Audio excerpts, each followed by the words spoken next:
Fox News is reporting that the Office of Supreme Leadership has posted a response, or Khamenei's purported response to the MOU. And I'm going to quote the article. This is from the Post. I, as a matter of principle, held a different view, Khamenei said, but added that he approved the move after Iran's president, Pezeshkian, as head of the Supreme National Security Council, pledged to safeguard the rights of the Iranian nation and the resistance front. I told you, Richard. You told us so. Yes. Oh my God! Oh my God! I'm the Supreme Leader whisperer. I hope you're not a mole for this guy, but I mean that pretty much hit it on the nose. Yeah. Oh my God! Oh my God! Is he watching my shows? Is he copying what I'm telling him to do as well? Wow! I'll put the link up. Thank you. Oh my God. Oh my God, it's like word by word. Guys, it's the president we're a democracy. We saw this slowly moving. Here. Like I said, guys, this is gonna be the narrative. They're gonna be like, I don't like this, but it sucks that we're a democracy. The people voted for Pezeshkian, and he wants it, not me. He wants it, and I'm going to submit to the will of the people because that's the kind of person I am. I'm a people's person. If the people are retarded, blame the fucking people who are voting for this retarded president, and I have no choice but to submit to the will of the people. This is such a, oh my God, Pezeshkian, I told you they're fattening up. You know, when the internet came back and we're like, we did the internet, we brought the internet back because Pezeshkian ordered it. I'm like, who the fuck? What? Pezeshkian has no control over anything. I told you they're fattening him up to throw him under the bus. This is why when you look at this is why Pezeshkian was trying to resign and they didn't let him.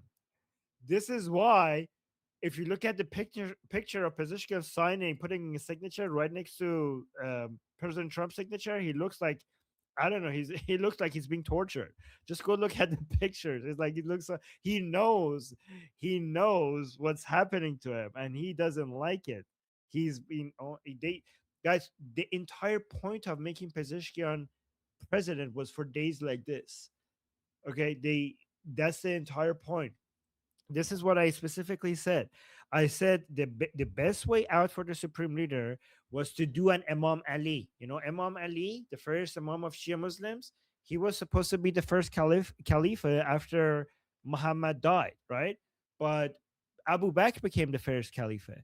And the Shias at the time came to him and were like, you have to fight and become our leader. You're supposed to be the leader after Muhammad's death. And he's like, if the people don't come and ask me and they don't want me, I'm not going to force my way on them, which is a BS story about Ali anyways, because he killed so many Jews. Like they tried to make him look like he's a good person. But anyways, they use that story as to say, like, look, our dear leader, he knew that this is a bad idea, but he gives in to the will of the people.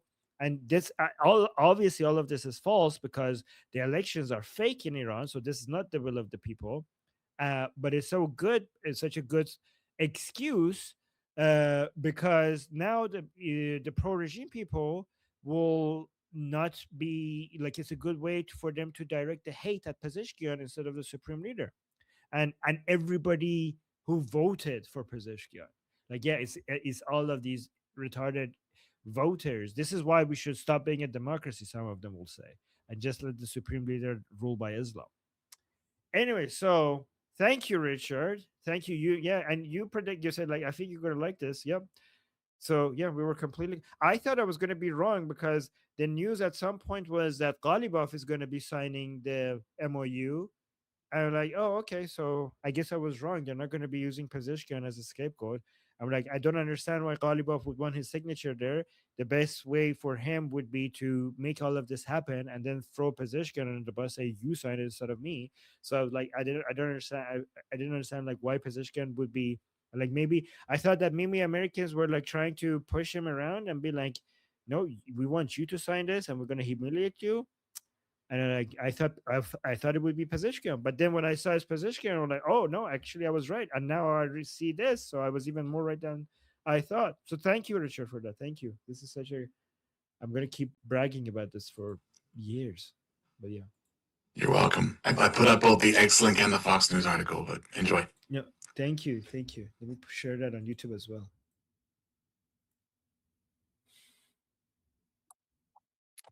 Before we move on to the next to respond, Armin, considering all of this, do you really think Mojtaba is alive? We have no idea. And every time I But say this Mojtaba, behavior pattern, no, you go ahead, go ahead. this behavior pattern to me, and maybe it's part of my ignorance, but feels like, would they really be doing this if they had a living supreme leader? So I think it's actually better for Ghalibaf if the supreme leader is alive and injured, because based on what if he's alive, the reports are like the regime is the reports are they telling him to that okay, so I think it might be that they're basically holding him back, like by force, right? So the reports are that they are telling him that it's not good for your security to come out, right? And they're telling him not even putting in an audio message is good for your security, right? But I think that if that's happening, then he knows that he's being forced into silence, but they're just being respectful to him and telling him this is for your own security, right? I think they're like, if you know what's good for you, let us. It might. You're right. He might be dead, but he also might be true that he's being politely silenced. Politely, basically taken Maybe not hostage. so much politely, but maybe to not receive backlash from the religious that they are doing what they're doing. Yeah. Okay, next to respond, we have Sophie.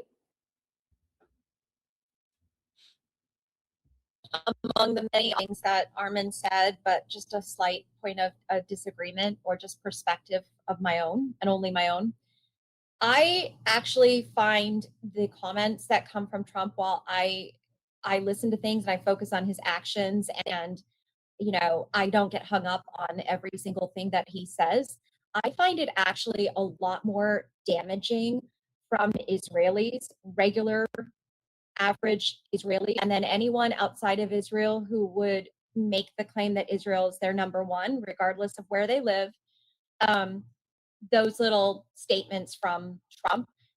And I'm looking at the Telegraph cover today, both interview with New York Times from Vance as well as press conference, JD Vance. I'm not a Vance fan, so I think I'm pretty actually fair and objective on Vance. I think the stuff from Smotrich and from Ben Gvir, like I see this good cop, bad cop. I feel like this is just honestly, I think this is actually beneficial for Israel to look for there to be some division.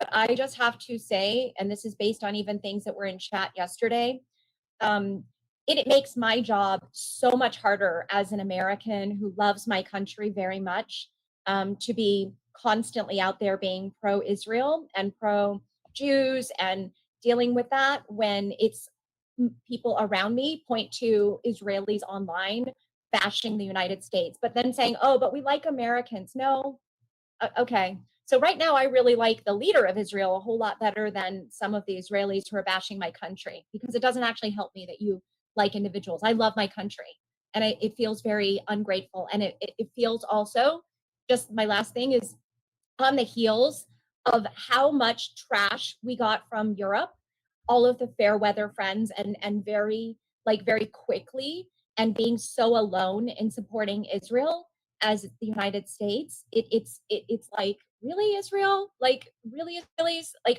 after various things being done, like I get stress and frustration, but this is so quickly into literally a non-legally binding memorandum of understanding before even we got like what he even is, or even more stuff on Friday, or what we see any actions. It's just frustrating. It's very stressful. It makes me want to just completely check out and tune out. Go, you know what? Go have at it. Keep bashing my country. I'll check back in when people are not bashing my country as much. just frustration.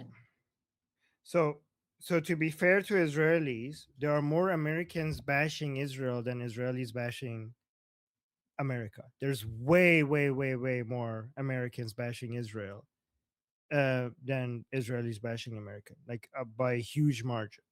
So if Israelis bashing America would mean that America should stop supporting Israel, then Israelis would have a excuse not supporting America way before any of this. Like way before any of this. Like Israelis have a huge history of supporting America, even with presidents of America being anti-Israeli. And they continue to being on average more pro-American, even with so many of the most anti-Semitic, anti-Israeli comments were for years coming out of America, and Israelis continue to be pro-American.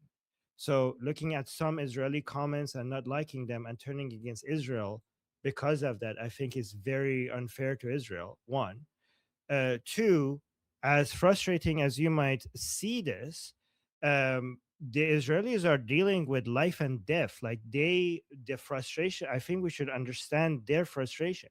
So Americans' frustration is like, I don't like how you're speaking about my country. But the Israeli frustration is that I don't know if my country will survive this. Like, I don't know if my children one day are going to be raped by a Hamas invasion at one point in this, right? So I think more Americans should understand that the frustration of the people living in the like Middle East, and people also Israelis and Iranians who are out of the Middle East, but they have friends and family in these countries, is at a completely different level. It's at a level that most Americans would never look, thankfully, because Americans have such a powerful and strong country, will never even come close to understanding this level of anxiety and frustration. So if you see Iranians and Israelis sometimes getting frustrated and nervous and disappointed, just understand that the emotional roller coaster that they're dealing with is something that most Americans will never be able to relate with. And I think I think you should look at all of that with that context in mind.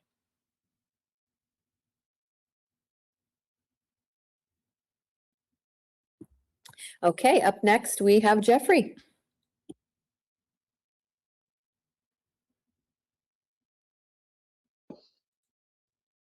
So again, this is like Israel. And I read people actually stating things yesterday, like literally the conceit as one individual person living in any country to say, we'll never be an ally of the US again. We're done with the US. And I was reading that on. And I'm like, are you kidding me? I'm so glad you don't run the country and Netanyahu does. But like, okay, never be our friend again. Go, I don't know, find a different ally. Like, I don't know. I read that.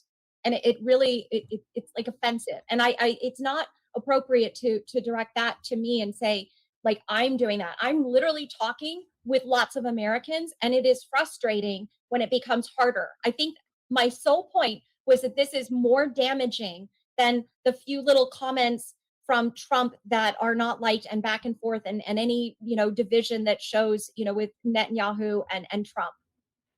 I stand with what Netanyahu said, which is Trump has been the best friend to Israel of any of the U.S. presidents, and that the U.S. is a strong ally of it. And I stand by everything that Vance said and telegraphed today.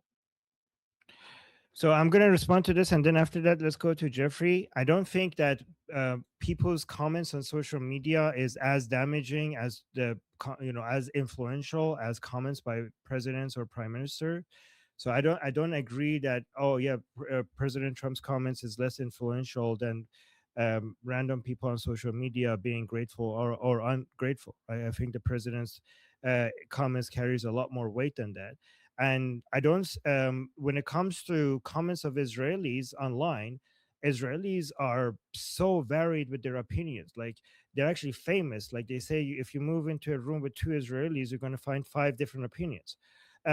So, becoming frustrated with Israel, or Israelis over comments by some Israelis doesn't make any sense, because you're going to find so many Israelis that are extremely pro-American, and you're going to find Israelis that hate America's guts. You're going to find Israelis with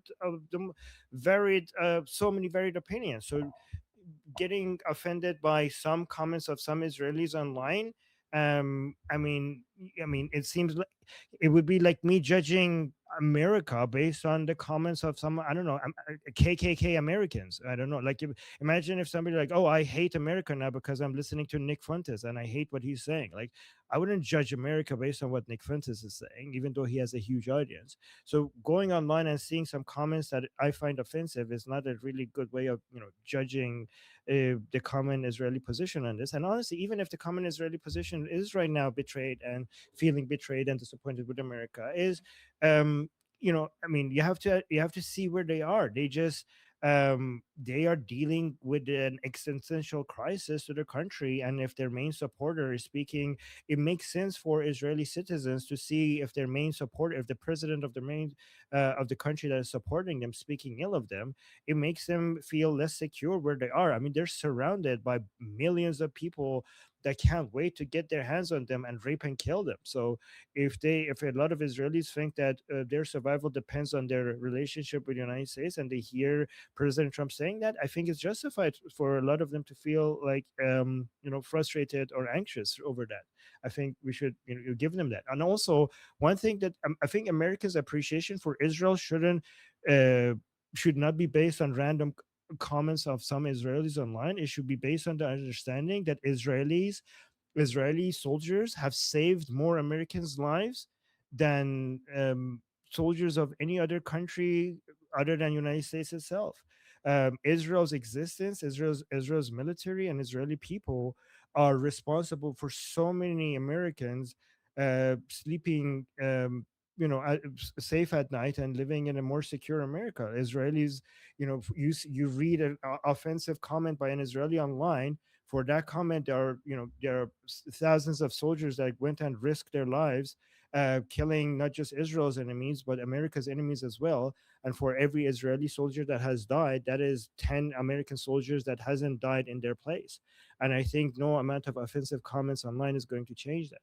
Israel is the wall that separates United States from United States enemies, and some offensive comments shouldn't change the fact that Americans should be grateful to Israel. I think Israel should be grateful to America, but Americans should also be very grateful to Israel. Their existence, their military, their intelligence operations is mutually beneficial, and reading some comments that maybe you find offensive online should not change that. All right, let's go to Jeffrey.